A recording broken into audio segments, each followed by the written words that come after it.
Bon retour sur le plateau d'Espace Miné, 10h à 11h52. C'est la dernière ligne droite. Nous sommes mercredi. Il s'agit de mercredi diaspora. Comme vous le savez, tous les jours désormais sur Espace Miné sont des jours thématiques. Lundi, c'est Espace Miné version politique. Mardi, Espace Miné version entrepreneuriat. Mercredi, Espace Miné version diaspora. Jeudi, Espace Miné version spiritualité. Vendredi, Espace Miné version sociale. Donc tous les jours sont thématiques désormais sur Espace Miné. C'est vrai que quelques amis d'à côté vont copier, mais il faudrait simplement qu'ils nous disent souvent que comme nous avons vu chez Parfait, nous le faisons ici. Nous ne disons pas qu'ils ne vont pas copier, c'est pas ce que nous disons. Et qu'ils obtiennent votre bénédiction. Voilà, mais qu'ils disent quand même que comme nous avons vu chez Parfait, nous le faisons également cela ici. Ça nous fera du bien. Afin qu'ils soient bénis et que ça se passe bien. Donc, nous sommes mercredi diaspora avec une problématique simple. En quoi la diaspora camerounaise peut-elle aider le pays? Je commence par Lucien Bidima. Lucien Bidima, concernant d'abord la politique, nous sommes en 2025. Quoi qu'on dise, la diaspora aura un mot à dire en ce qui concerne l'économie. Nous sommes un pays qui doit se relever sur le plan économique.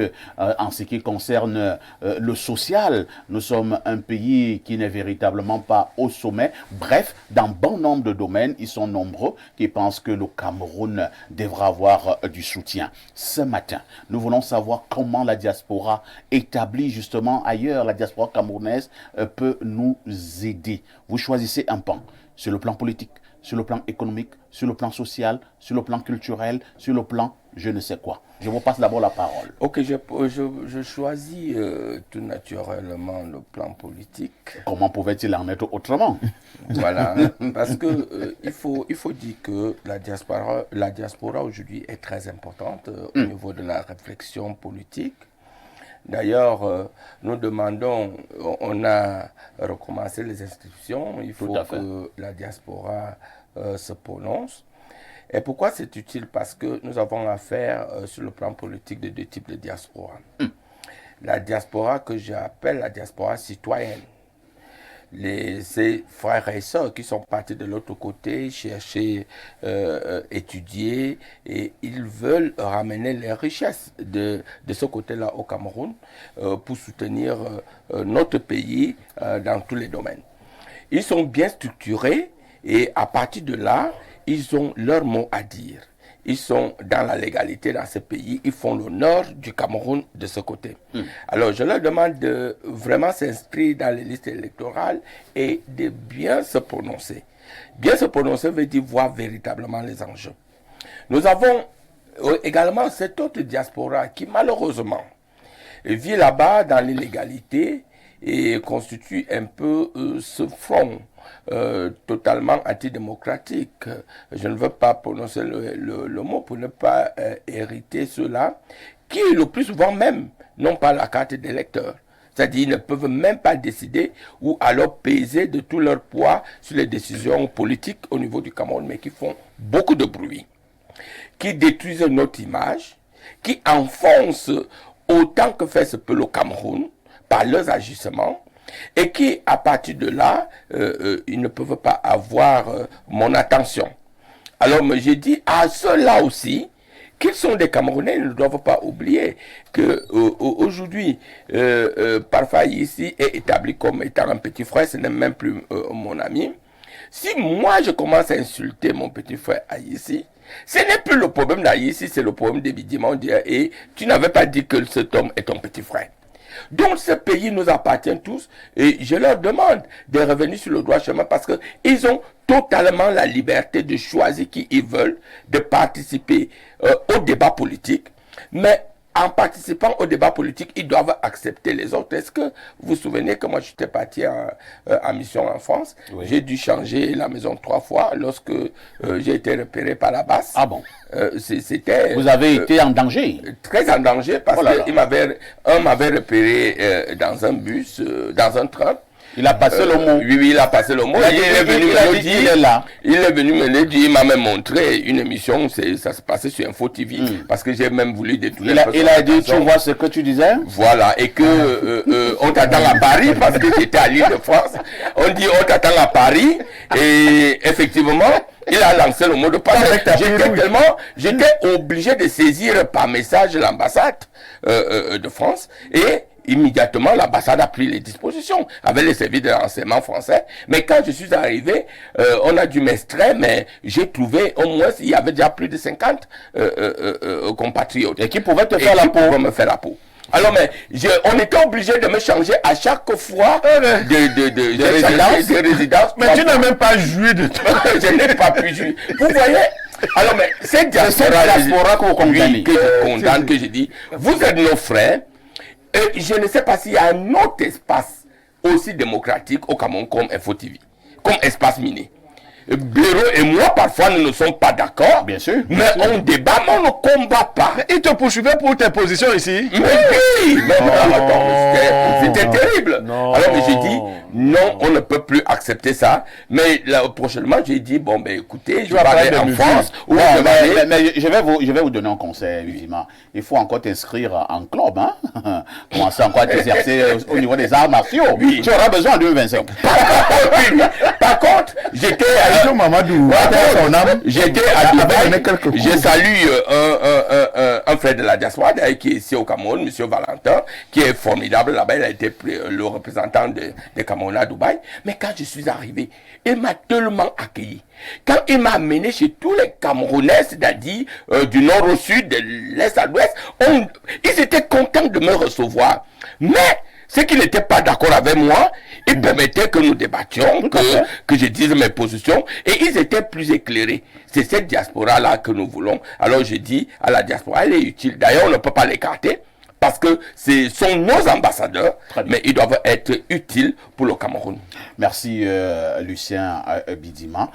Nous allons entrer en connexion dans quelques secondes avec Corinne Elé Atanganeux, qui est donc cette brillante Camerounaise établie du côté de la Grande-Bretagne. Je l'ai dit tout à l'heure, elle est militante panafricaine, mais également avocate de formation. On devrait l'avoir en ligne pour qu'elle puisse donner également son opinion. Mais avant, nous prenons donc le regard de Rodrigue Adalbert Evina. Rodrigue, allons droit au but. En quoi la diaspora camerounaise peut-elle aider le pays? Parfait, ici, moi je m'intéresse au social.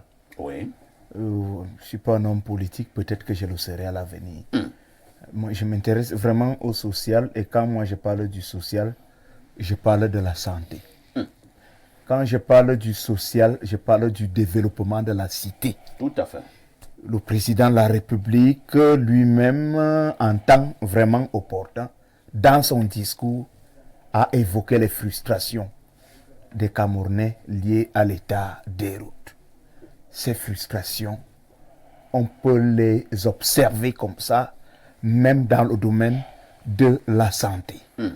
Je crois que le Cameroun a une diaspora variée, mais une diaspora qui est brillante.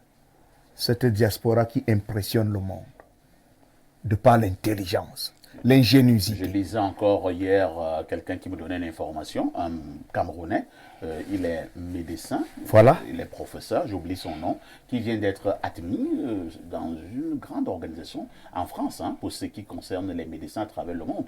Un Camerounais, il a été admis. C'est une forme d'académie dans le domaine de la médecine. Bravo à ce Camerounais. Je vais rechercher son nom, je viendrai le féliciter. Il faut chercher activement son nom. Alors, parfait, ici, je pense qu'au niveau de la santé, et ça, c'est ce que je dis aux responsables de la République, le président de la République et tout son gouvernement.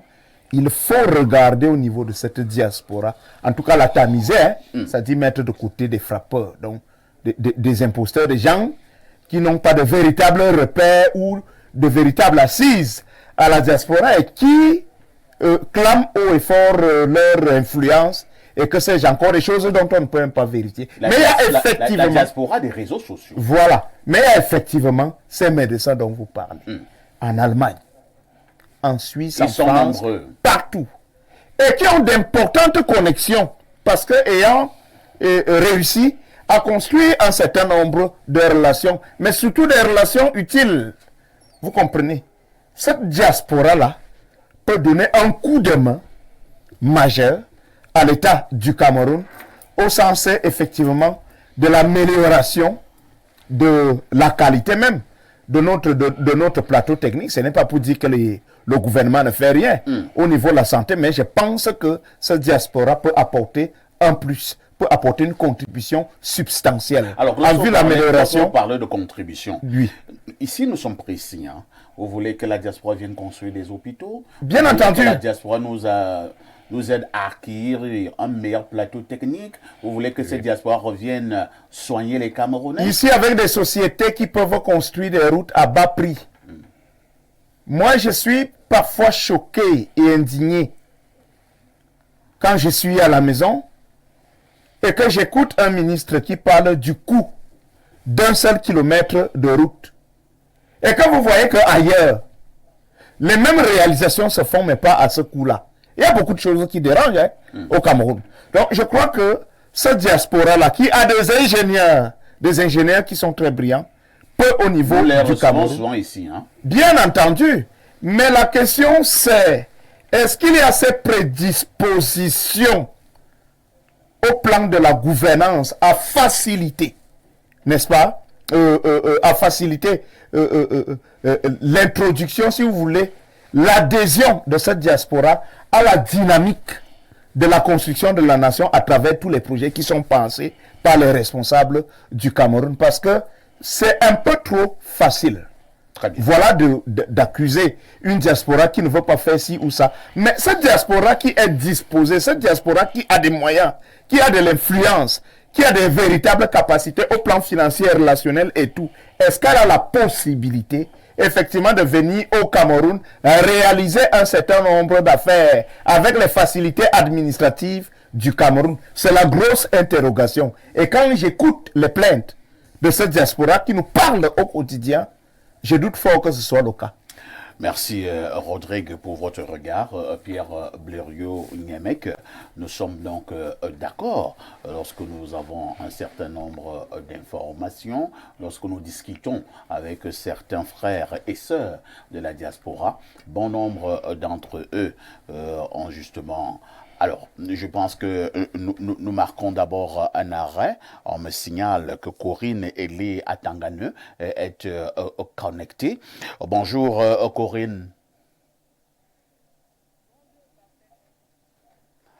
Corinne Elé à Tanganeux est pourtant connectée à partir de la Grande-Bretagne. Bonjour Corinne Elé.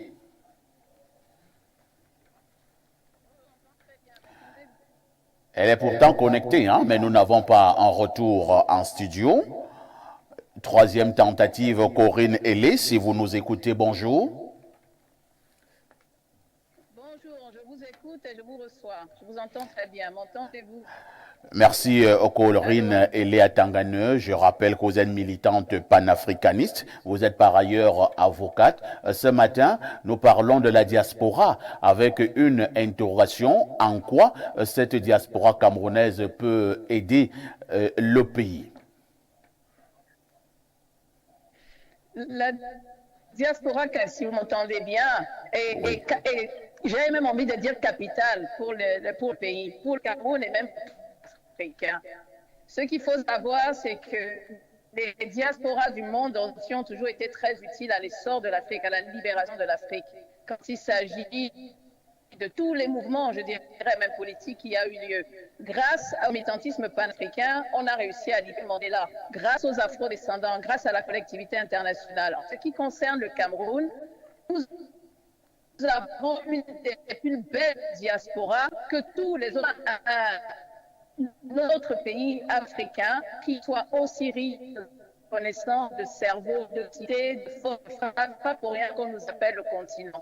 Alors il est vraiment, je dirais qu'il est primordial que cette diaspora participe à l'essor politique, économique, financier, logistique du Cameroun.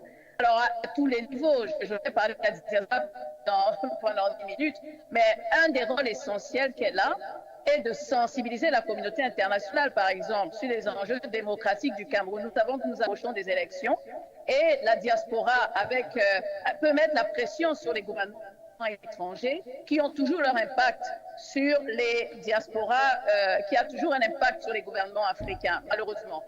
Et les médias peuvent soutenir cette démocratie ou cette pseudo-démocratie si elle existe et condamner les violations des droits de l'homme dans les pays africains. Autre chose que la diaspora fait très souvent, et peu importe qu'on soit intellectuel ou pas, c'est le soutien financier et logistique que la diaspora apporte. La diaspora est très importante pour soutenir financièrement, je dis bien financièrement, toutes les initiatives locales qu'on a au pays. Et on ne peut pas le dénier. La diaspora est tellement puissante, je vous explique qu'elle se chiffre à 669 milliards de dollars selon la Banque mondiale. Et elle a augmenté de 3,8% en 2023, elle s'accélère en 2024. J'ai les chiffres de 2024. Je vais vous donner les chiffres de 2023. Le Sénégal est en tête de liste. La diaspora sénégalaise a envoyé 3 milliards de dollars au Sénégal en 2023. La Côte d'Ivoire, beaucoup moins, 446 millions de dollars. Si on vous dit qu'un million de dollars, c'est 633 millions de francs CFA. Ça veut dire que la diaspora construit des hôpitaux, des écoles, des industries tous les jours que Dieu a créés dans nos pays africains. Le Mali, la diaspora est très puissante. Elle contribue à 5,4% de leur produit intérieur brut, c'est 1,1 milliard de dollars. Le Burkina Faso, la Côte d'Ivoire, 579 millions de dollars. Revenons en Afrique centrale, c'est ce qui nous intéresse, mon cher et beau pays Cameroun. On a envoyé en 2023 375 millions de dollars au Cameroun. On ne peut pas nous estimer. La diaspora fait peur au gouvernement camerounais. Ça, vraiment, il faudrait bien le dire, il faudrait être honnête, il faudrait qu'on soit sincère. Entre nous, la diaspora camerounaise fait peur au gouvernement camerounais. Et c'est une des raisons pour lesquelles on a des difficultés à les listes électorales. Les plus grands représentants, les plus grands actifs, tout à l'heure, notre copanéliste était en train de dire qu'on a parmi les gens de la diaspora des poids et des non-poids. Mais les poids lourds sont tous, je dis bien presque tous, binationaux. Quand on est venu à l'étranger, on ne voulait pas les papiers. On a pris les papiers parce qu'on n'avait pas le choix. On n'est pas passé à aller faire la queue à 5 heures du matin où on nous humilie en nous renouvelant une carte de séjour. On n'a pas décidé. Et d'ailleurs, cette histoire de binationalité est un énorme problème pour la diaspora. Moi, je peux aller voter parce que je suis camerounaise binationale. J'ai mon passeport camerounais, j'ai mon passeport français. Mais combien de personnes sont dans mon cas? Je veux faire grandir mon Cameroun, je veux participer au Cameroun. Ça, c'est un sujet latent. Avant les élections, on doit définitivement régler cette histoire de double nationalité. Tous les Camerounais devraient pouvoir voter. De quoi a-t-on peur? Donc, j'ai beaucoup de sujets, je vous écoute. Toutes les questions que vous voulez me poser sur la diaspora, mais elle est importante, elle est même cruciale. Elle peut partager son expertise. Les Camerounais de la diaspora peuvent partager leurs expertises avec des personnes très compétentes qu'on a au Cameroun. Les compétences camerounaises sont là, mais se complètent avec les compétences de la diaspora.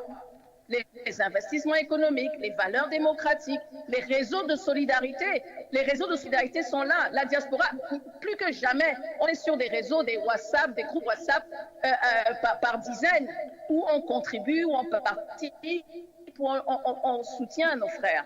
Donc voilà ma position pour ce qui est de la diaspora. Merci.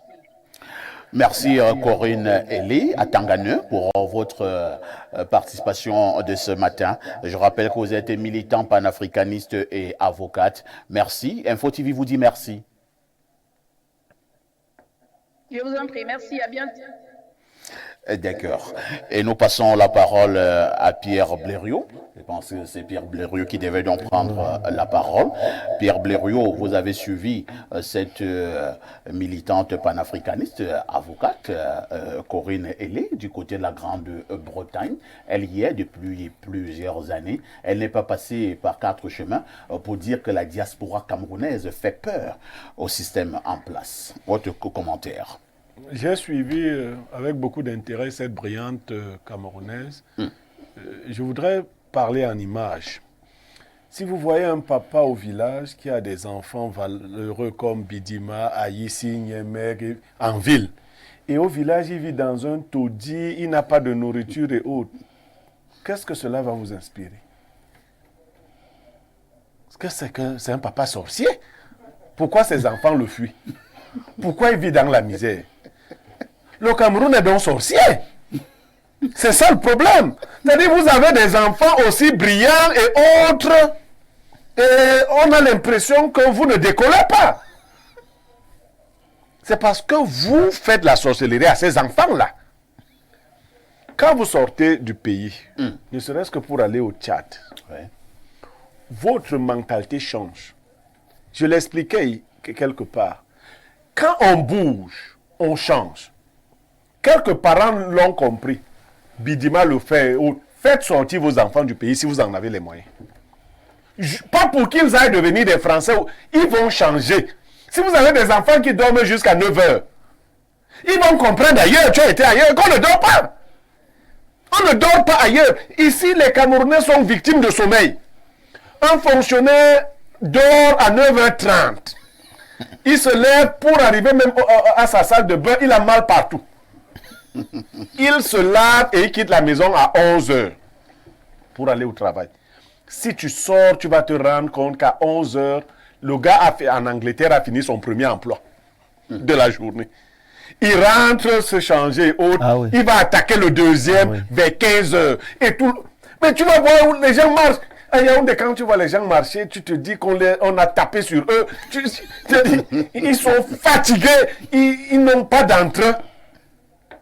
C'est ce que nos frères de la diaspora, quelles que soient les diasporas, ont gagné, pourrait nous aider. Pour les gens qui poursuivent les gens avec la farine ou qui tapent sur les gens, j'avais répondu. La base mettait la pression parce que celui qui les aidait financièrement n'était plus là. Le nouveau DCC ne leur envoyait pas l'argent et tout ça. C'est tout. C'est des imbéciles, quoi. Il n'y a rien. Oh là là. Non, il n'y a rien là-bas. Ils se sont même désagrégés. Il n'y a rien. Donc, il n'y a pas quelque chose comme ça. Il n'y a rien là. Il y a un Billy aussi qui giflait, qui maintenant il dit pardon, comme tout. Donc là-bas, il ne faut pas compter les gens comme ça. Ça, c'est zéro là-bas.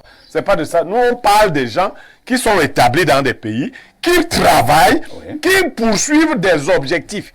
Ils n'ont même pas le temps d'aller se tenir pour chercher les bidimas. Non. Ils sont occupés. Vous voyez, un homme occupé qui a 2, 3 emplois, il ne sait pas si Bidima est arrivé, lui il travaille. Moi, je collabore avec beaucoup de personnes de la diaspora qui ne savent même pas que tu es arrivé là-bas. Donc, les désœuvrés qui sont allés là-bas pour les femmes et pour le ruinard blanc de blanc quand on t'invite quelque part, eux, ils ont ce genre de temps. Donc, je dis clairement, c'est le Cameroun qui n'offre pas le matelas nécessaire à ses enfants. Ce sont nos enfants. Et le président Paul Biya a hérité d'une chose qui est aujourd'hui caduque. Cette affaire de la double nationalité. La dame avocate vous a dit une chose, vous n'avez pas prêté attention. Quand vous n'avez pas la nationalité à ici, chaque fois, moi je l'ai vu avec la fille de Ruben Oumniobé, ma tante, Hermine. On te trimballe pour renouveler tes pas. Tu arrives à la préfecture, on dit que non, on revient la semaine prochaine. Le temps de rentrer en policier, c'est comme au Cameroun. Tu es ridicule, tu ne peux pas aller au travail. Il faut d'abord aller à la préfecture. On dit que non, à la préfecture. C'est pour cela que la plupart de nos enfants, pour avoir la paix, se sont mis à chercher les papiers parce que les Blancs ont bloqué des choses là-bas. Et maintenant, chez nous, quand ils veulent revenir chez eux, tu dis à Owona, qui n'est pas Camerounais, que toi, tu es plus Camerounais que lui. Non, c'est pas sérieux. Ce verrou-là ne vous sert plus à rien. Parce que vous avez peur au RDPC que la diaspora ne vous vote pas.